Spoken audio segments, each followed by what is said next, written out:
साथियों, बहुत ज़रूरी है बहुजन समाज की बात करना। अगर हम बात नहीं करेंगे तो कौन बात करेगा। मीडिया अपना दायित्व क्या निभा रहा है? आपको लगता है कि मीडिया काम कर रहा है? अगर मीडिया काम कर रहा होता तो ये खबरें दबी न रहती।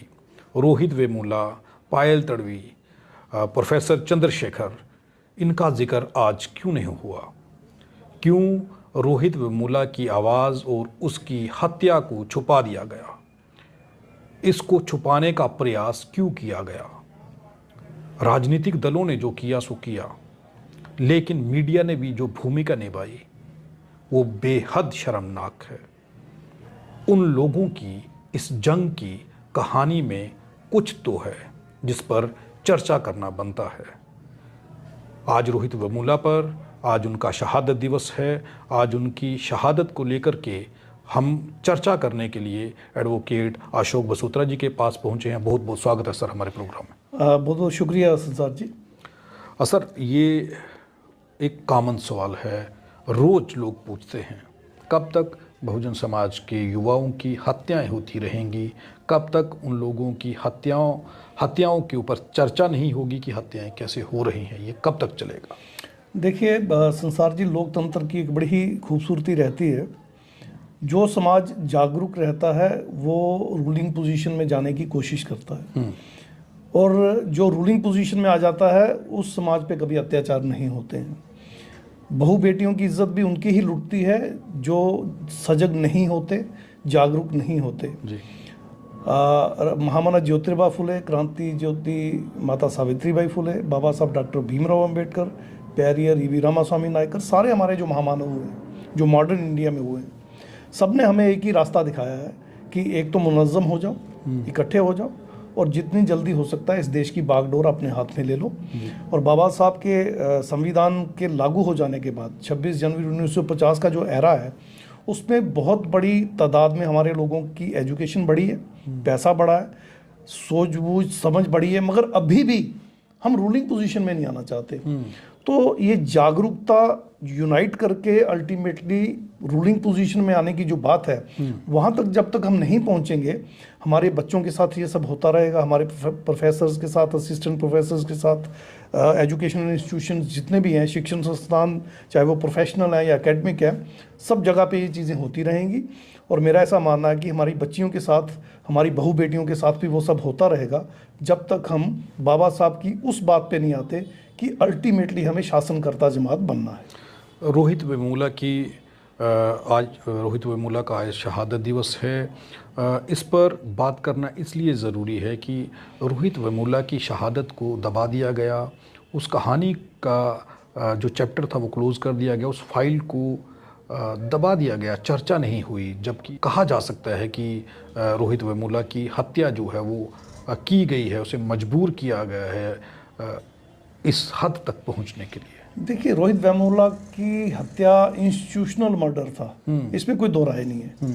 वो एक बाकायदा वेल प्लान्ड इंस्टीट्यूशनलाइज्ड मर्डर था। उसको टारगेट करके, हरास करके, टार्चर करके उस स्टेज तक पहुंचा दिया गया जहां वो अपनी जान देने की भी पोजीशन में था, और उसे मारा भी जा सकता था।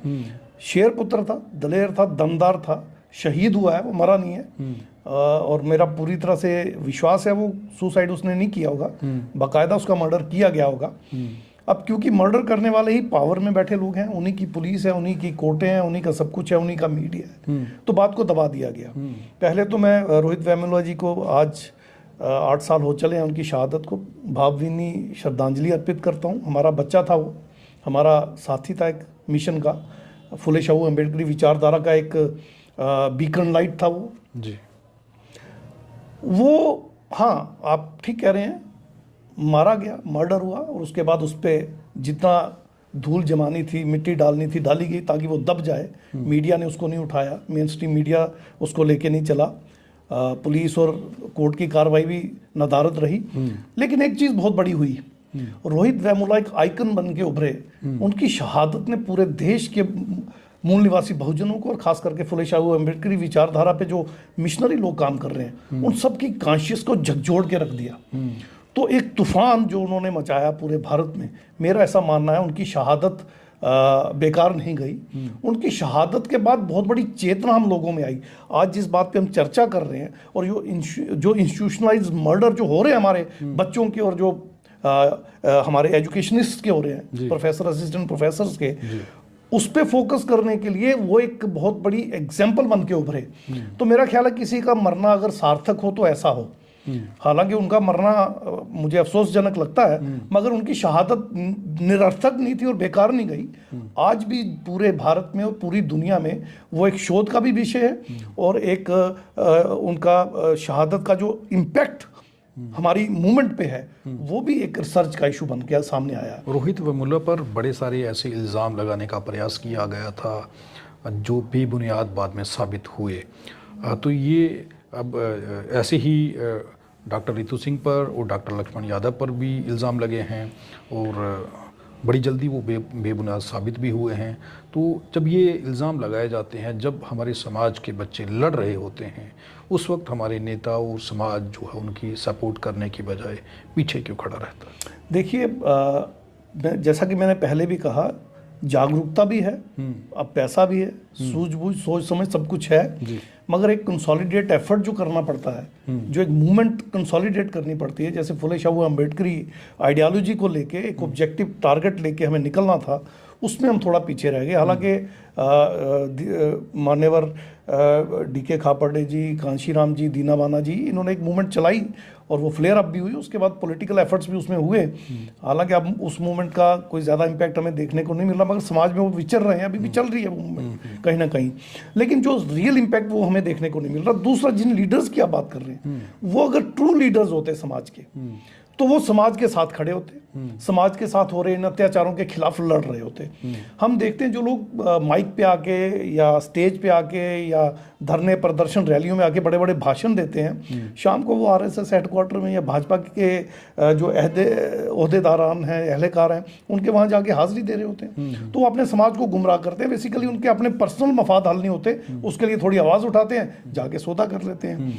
ट्रू लीडरशिप हम उन्हीं को मानेंगे जो उनके घर के दरवाजे की तरफ ना देखे जी, जो मनुवादियों के दरवाजे ना खटखटाए, अपने समाज में दिन रात 24 घंटे मरे, इनके लिए लड़ता रहे, पुलिस से ना डरे, कोर्ट जेल जाने से ना डरे, लाठी खाने से ना डरे, गोली लगने से ना डरे, जो मौत के डर से खौफ से बाहर निकले, मार पिटाई के डर के खौफ से बाहर निकले, पुलिस और कोर्ट और जेल इन चीज़ों के डर से बाहर निकले, वही रियल मिशन चला सकता है। तो ये जो नेता आप कह रहे हैं, ये वो नेता नहीं है, ये तो बिके हुए अपने मफादप्रस्त लोग हैं, इसलिए दम नहीं रखते।